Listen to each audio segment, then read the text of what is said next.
की है। सुना है तुम सुनते हो, सुना है तुम सुनते हो हम जैसों की पुकार। यहाँ पे भी जो हारा कहाँ जाऊंगा सरकार। यहाँ से मैं हारा तो आया तेरे द्वार। यहाँ कभी जो हारा कहाँ जाऊंगा सरकार। यहाँ कभी जो हारा कहाँ जाऊंगा सरकार। यहाँ कभी जो हारा कहाँ जाऊंगा सरकार। यहाँ कभी जो हारा कहाँ जाऊंगा सरकार। यहाँ कभी जो हारा कहाँ जाऊंगा सरकार।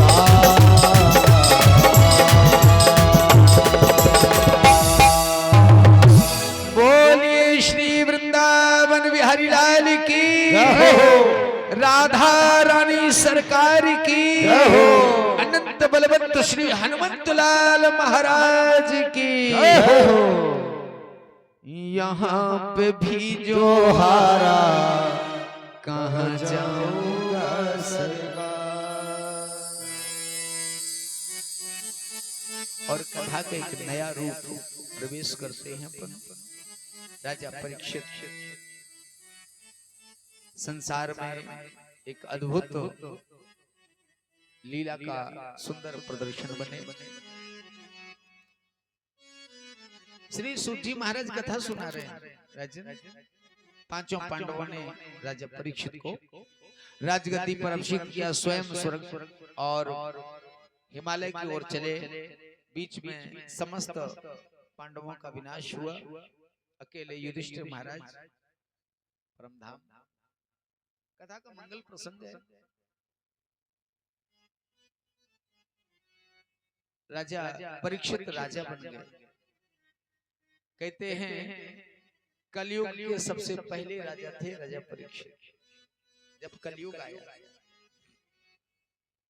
जिन राजा परीक्षित में हर प्रकार का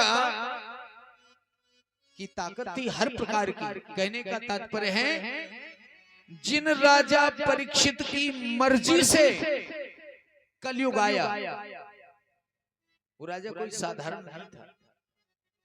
यानी युग भी मर्जी ले रहा है राजा की। विचार करना, समय मर्जी ले रहा है, जिस राजा की आज्ञा ले रहा है आने को, वो राजा कोई साधारण नहीं था। राजा परीक्षित के सेवा काल में एक ही घाट पर पानी पीते थे। कौन? बोले शेर और गाय। इतना आनंद था। राजा परीक्षित का राज्य बड़ा प्यारा राज्य था, जिनके राज्य में कोई अपने घर के दरवाजे पर ताला नहीं लगाता था। ऐसा राज्य था। जिनके राज्य में गौ सेवा बड़ी अधिकता से थी। गौ सेवा, जीव सेवा, परोपकार कूट कूट के भरा जाता था। सच्चे सनातनी थे।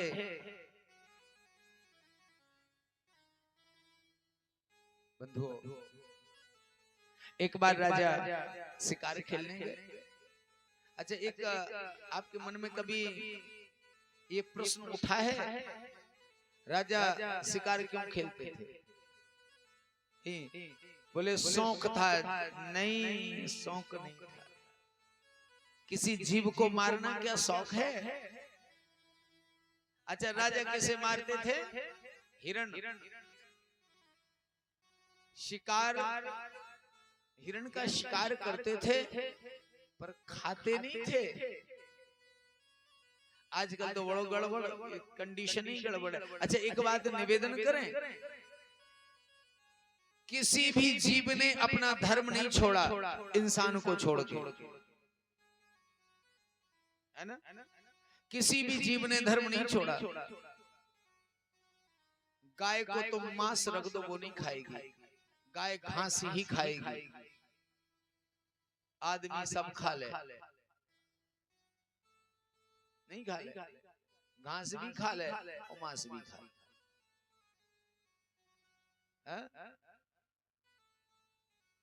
क्या बात है, विचार करो। आप कुत्ते को शराब रख दो वो नहीं पिएगा, आदमी सब नहीं पी लेते, अलग ही। अच्छा कछु आदमी से हमने भी कहा भैया यार नहीं पिया करो शराब, अच्छी बात। अब बोले महात्मा कौन चला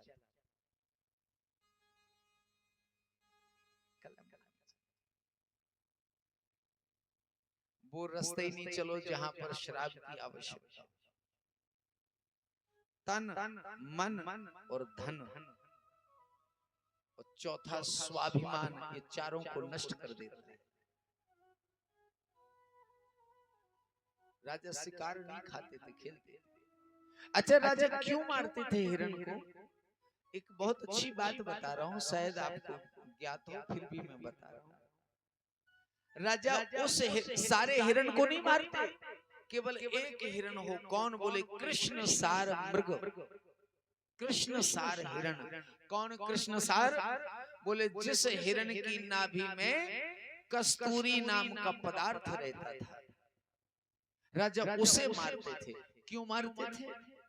क्योंकि जब हिरण जिंदा रहता है तो उसकी नाभि में कस्तूरी पक जाती है, एक पदार्थ होता है कस्तूरी, बड़ी कीमत होती है उसकी, और इतनी सुगंध होती है उसकी कि जिसकी सुगंध पूरे जंगल में फैल जाती है। अगर वो हिरण अपनी मौत मर जाए तो वो कस्तूरी सुगंध की जगह दुर्गंध दे देती मरने के तुरंत बाद। अगर जिंदा में उसकी नाभि से कस्तूरी निकाल लो तो वो कस्तूरी लाभदायक है। किस काम की है वो? बोले उस कस्तूरी से देवताओं की आहुति दी जाती है, यज्ञ में आज भी दी जाती है। पर आजकल वो हिरण की कस्तूरी नहीं, आजकल वो कंपनी की कस्तूरी डलती है। केसर कस्तूरी पंडित जी लिखते हैं यज्ञ में केसर कस्तूरी आवश्यक होती है। राजा उस हिरण को मारते क्यों? वो कस्तूरी निकालेंगे, अगर ना मारे और वो हिरण अपनी मौत मर जाए तो महामारी जैसा रोग फैलता और जंगल के जीव नष्ट हो जाते थे। यहाँ तक कि अगर वो दुर्गंध राजा के नगर में प्रवेश कर गई तो लोगों जितनी भी जनसंख्या थी वो भी मर जाती थी उस कस्तूरी की दुर्गंध से। राजा उस हिरण को मारते, कस्तूरी निकालते, उसका चर्म निकालते, मृग का चर्म। क्यों? बोले संतों को दान में देते। जो संत जंगल में भजन करते वो मृग चर्म पर बैठ करके भगवान का भजन करते। क्यों? मृग चर्म में ऐसा क्या है? बोले अपना एक अगर साइंटिफिक रीजन बताऊं मैं, विज्ञान का रीजन क्या होता? साइंटिफिक रीजन, हमारा शरीर, हमारी बॉडी में क्या होता है? एक क्रिया होती है उत्सर्जन की। शरीर में एक साइंस की, विज्ञान की क्रिया बता रहा हूं, उत्सर्जन की क्रिया। और जमीन में एक क्रिया होती है अवशोषण की। जो भी हम बिना आसन के भजन करते हैं ना तो हमारा भजन नष्ट हो जाता है। क्यों? क्योंकि शरीर, जमीन में अवशोषण का तत्व पाया जाता और शरीर में उत्सर्जन का तत्व पाया जाता। शरीर से जो ऊर्जा निकलती वो जमीन में नष्ट हो जाती। अगर मृग चर्म या कंबल बिछा करके अपन भजन कर रहे हैं, इसलिए तो कंबल बिछाया जाता है। आप लोगों के घर में जब कोई अनुष्ठान होता तो तुरंत कहते हैं कमरा ले आओ महाराज को। क्यों? कारण यही है। गद्दा तो और नो लगत नहीं, लगत गुलगुलो, पर गद्दा नहीं मंगाते, कंबल मंगाते, कंबल मंगाते। राजा इसलिए उस हिरण को मारते। राजा शिकार खेलने गए पर वहां का एक पूरा विषय बदल गया राजा का। क्या? एक 3 पांव से लंगड़ा बैल, गाय रोती चिल्लाती टकराती जंगल में दौड़ती चली जा रही, एक काला कुरूप व्यक्ति हाथ में मूसल जैसा डंडा लिए और बैल को मार रहा है, गाय को मार रहा है। उसी समय हिरण तो छोड़ दिया राजा ने और वही बाण उस काले क्रूप व्यक्ति पर तान दिया। डर के मारे कांपने लगा, हाथ से मूसल छूट गया। बोले राजा क्षमा करना, मारना। बोले हमारे राज्य में अगर 5 पांडव चले गए हैं, गौ सेवा करने वाले कन्हैया चले गए हैं, अपने देह धाम को चले गए हैं छोड़ करके, तो उसका मतलब ये नहीं कि गाय का अपमान हो। मैं पांडवों का नतपौत्र बड़ी सुरक्षा में। कलयुग बोला महाराज आप मार सकते हो क्योंकि आप राजा हो, पर पहले हमारा परिचय तो सुन लो, हम हैं कौन। हम कोई साधारण व्यक्ति नहीं, हम ब्रह्मा के द्वारा बनाए चौथे युग हैं और हमको कहते हैं कलयुग।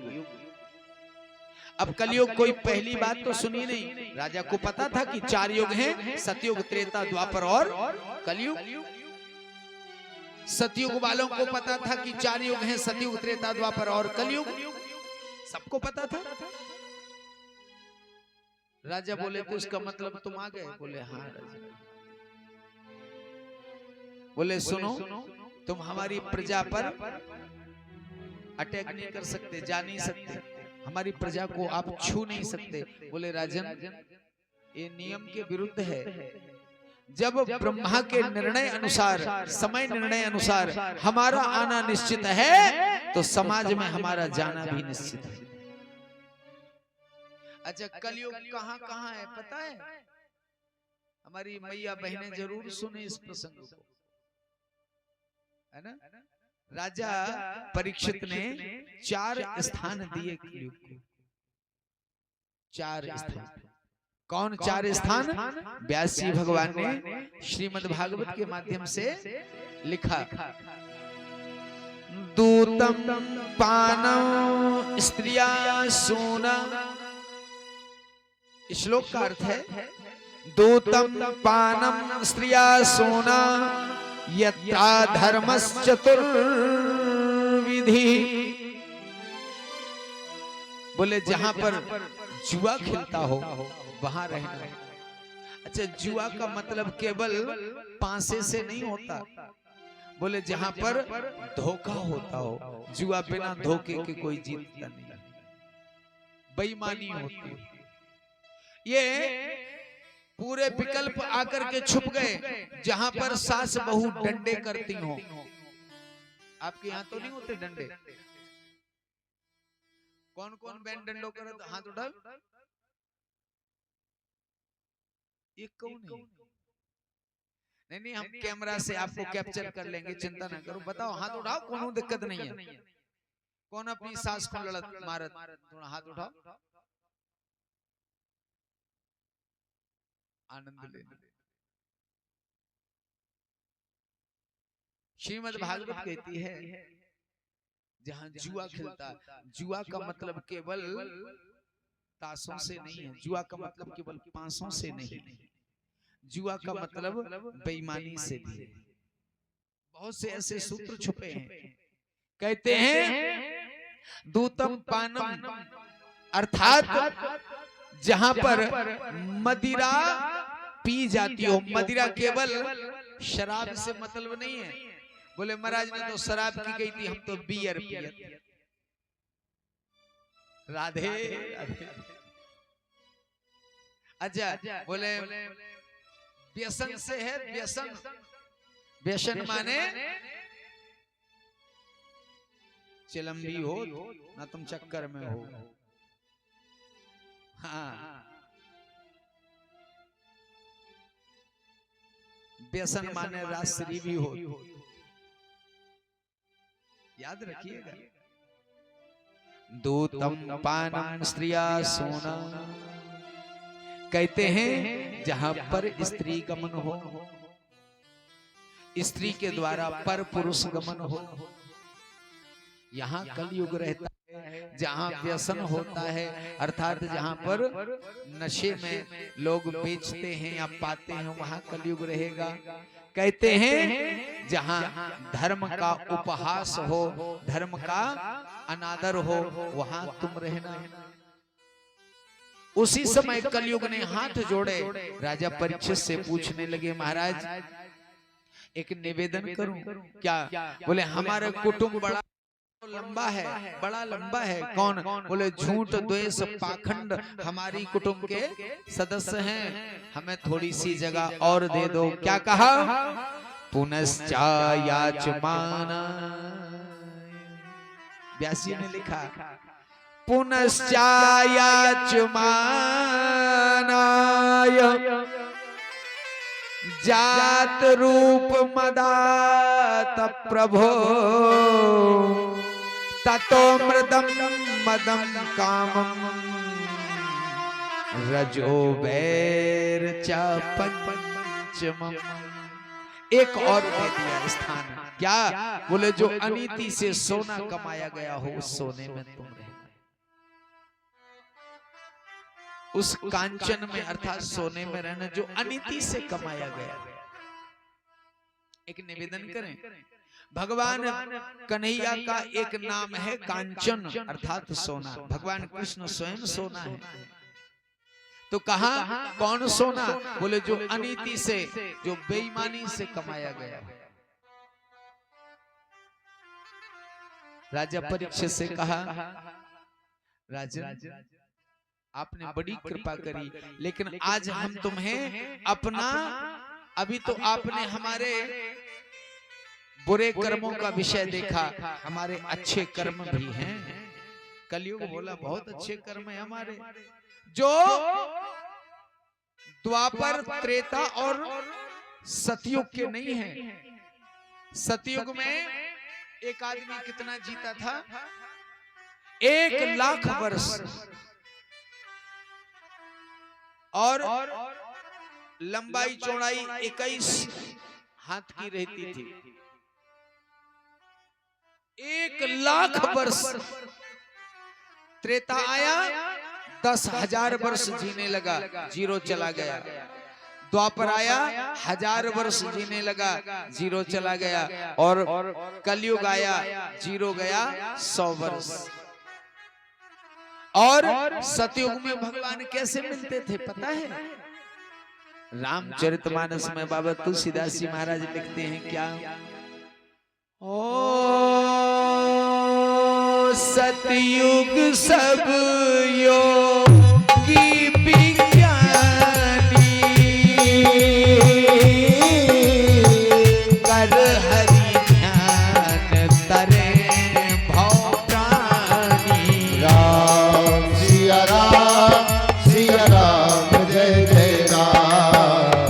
राम सिया राम जय जय राम। हो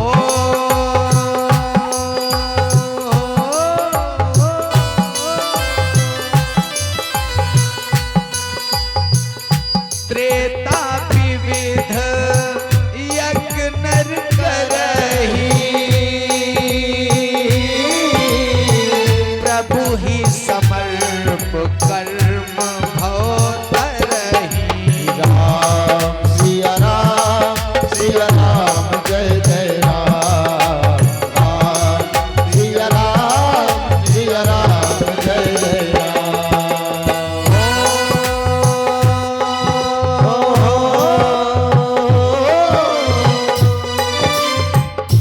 द्वापर कर रघुपति पद पूजा, नर भव तरय उपाय न दूजा। राम सिया राम जय जय राम। राम सिया राम जय जय राम। ये 3 युग हैं, सतयुग त्रेता द्वापर। इसमें भगवान कैसे मिलते हैं? सतयुग कर रघुपति पद पूजा, नर भव तरय उपाय ना। त्रेता विविध यज्ञ नर करही, जब यज्ञ करोगे तब भगवान मिलेंगे। और सतयुग सब योगी विज्ञानी कर हरि ध्यान तरें सब भव प्राणी। क्या करते थे सतयुग में? योग तपस्या। अब तपस्या को समय है। बोले कलयुग बड़ा अच्छा है। कैसा? कि कलयुग केवल नाम आधारा, सुमर सुमर नर उतरहि पारा। कलयुग केवल नाम आधारा, सुमर सुमर नर उतरहि पारा। कलयुग केवल नाम आधारा, सुमर सुमर नर उतरहि पारा। कलयुग केवल नाम आधारा, सुमर सुमर नर उतरहि पारा। कलयुग तरन उपाय न कोई, राम भजन रामायण कोई। कलयुग तरन उपाय न कोई, राम भजन रामायण दोई। कलि कर एक पुनीत प्रतापा, मानस पुण्य होय नहीं पावा। कर एक पुनीत प्रतापा, मानस पुण्य होय नहीं पावा। कलयुग केवल नाम आधारा, सुमर सुमर नर उतरहि पारा। श्री राम जय राम जय जय राम, श्री राम जय राम जय जय राम, श्री राम जय राम जय जय राम, श्री राम जय राम जय। कलयुग केवल नाम आधारा, सुमर सुमर नर उतरहि पारा। कलयुग में बड़ा सरल उपाय है। केवल भगवान का भजन कर लो, केवल नाम ले लो। आप कहोगे महाराज हम तो नाम लिया है। आपने लिया है तो गारंटी है आप तर जाओगे। एक बात कहें, एक गांव में एक आदमी था। उसने कभी नाम ही नहीं लिया राम, कभी नहीं लिया, कभी नहीं लिया। अब चाहे भाई निश्चित है मरना तो सबको है। अच्छा जब अपन मरबे की नहीं सुन सो, उसी रोंगटे से खड़े हो जाते हम अपन सो मनो, सांसों की सो सबको मनो, एक को नहीं बचने। चिंता ना करो, किसी के हिस्से में संडे है तो किसी के हिस्से में मंडे है। हाँ मरना सब। उसका भी दिन आ गया, परिवार के पूरे घेरे। अच्छा जब कोनो बूढ़ो बब्बा या बूढ़ी बउआ जान लगे सो पूरे परिवार के नहीं घेर जाते। भाई का खाने, जिंदगी तो कड़गी खाद खाद और खुआने का कछु। भाई घर रसगुल्ला पसंद है, ले तो आओ। ऐसी ना भाई खुगा बहुत अच्छे लगे। अरे भगवान बाई से जाको खाने नहीं, बाई से को बाई कहो राम राम, बाई कहो सीताराम। यही में है सला तला, याद रख ले। जीवन तो निकल गया पुआ खाते खाते, क्या हुआ? अंततः उसका समय आ गया, मरने की स्थिति। परिवार के बार बार करें काका पापा बाबा, एक बार राम बोले नहीं कने।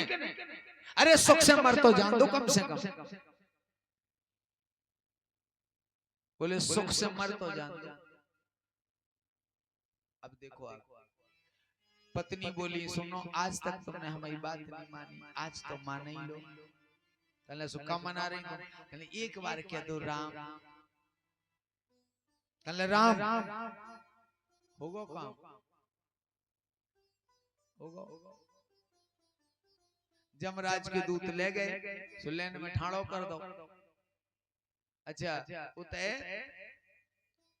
यमराज पूछत सबसे बोले हाँ नेक्स्ट एंट्री किसकी है? सो भैया हो ठाड़ो कर दो। कहले जी हैं साहब। बोले चित्रगुप्त को बुलाओ, इनको हिसाब किताब देखो कैसो का है। उते एक चित्रगुप्त रथ जैसो इते घरे बैठ के पटवाई नहीं बता देते कि फलाने खेत पे मगवा होता है ठाड़ो, ऐसी भी बता देते थे।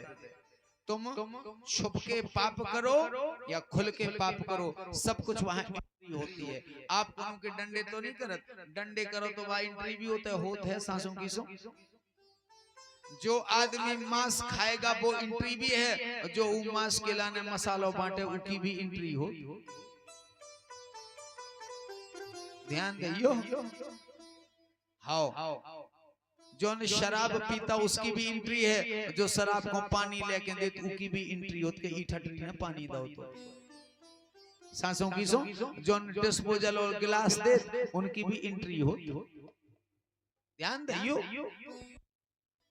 अब उसकी एंट्री जैसी खोले उनके पन्ना, हाँ नहीं एंट्री होती है। जैसी पन्ना खुले सो यमराज से बोले, कौन? चित्रगुप्त महाराज बोले, महाराज ई को तो पूरा पन्ना कर गया धरो, कल इसने तो जिंदगी में कुछ करो नहीं है सत्कर्म।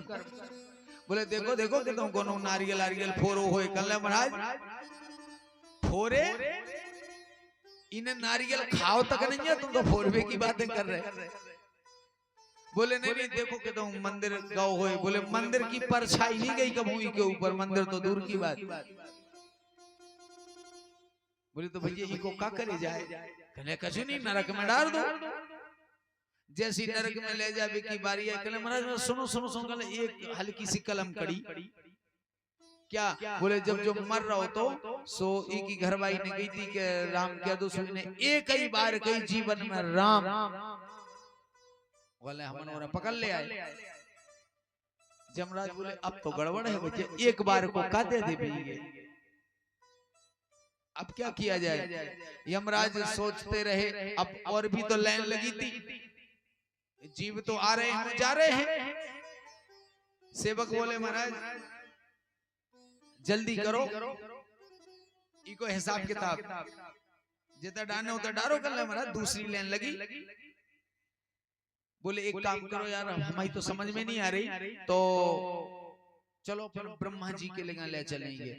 भाई पता तो पड़ जाए कि एक बार राम को का फल मिला। सो ब्रह्मा जी के अब यहाँ से तो वो मर के गया, देह तो है नहीं। अब विचार करना, टांगो ले गए, जैसी ले गए ब्रह्मा जी बोले काहे भैया कैसे? बोले महाराज बड़ी समस्या है, एक बहुत खतरनाक हमारे थे एक प्रसंग आ गो महाराज, केस आ गो, समझ में नहीं आ रही जाए का दे देवे। एक बार जाने राम कहियो जो मर गो। ब्रह्मा जी बोले भैया एक बार को तो हमें पतो नहीं है। फिर बोले चलो शंकर जी नो। सो दो ने टांगो, शंकर जी नो पहुंचे।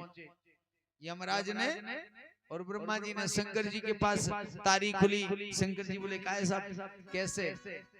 पूरी बात बताई। बोले महाराज गड़बड़ होगा, वो पता नहीं है। बोले शंकर जी बोले एक बार को तो हमको पता नहीं है। फिर बोले चलो तो ये बैकुंठ चल रहे, उन्हीं से पूछे। जैसे ही बैकुंठ पहुंचे हमारे जगदाधार प्रभु शेष सैया पर विराजमान थे। जैसी ब्रह्मा को और शिव को देखा, यमराज को देखा, तीनों को बोले भाई क्या बात है? बोले प्रभु एक हमारी अदालत में केस आया और समझ में नहीं आ रहा, इसने एक बार राम कहा और मर गया, इसको क्या दूं? स्वर्ग दूं, सुख दूं, नरक दूं, समझ में नहीं आ रहा। भगवान बोले विचार करो, जिसने एक बार राम कहा हो और तीनों के कंधों पर चढ़कर बैकुंठ आ गया हो, उसको कहां ले जाओगे? ये है राम के नाम की महिमा, ये है राम के नाम की महिमा। राम एक तापस तिय तारी, नाम कोटि खल कुमति सुधारी। राम एक तापस तिय तारी, नाम कोटि खल कुमति सुधारी।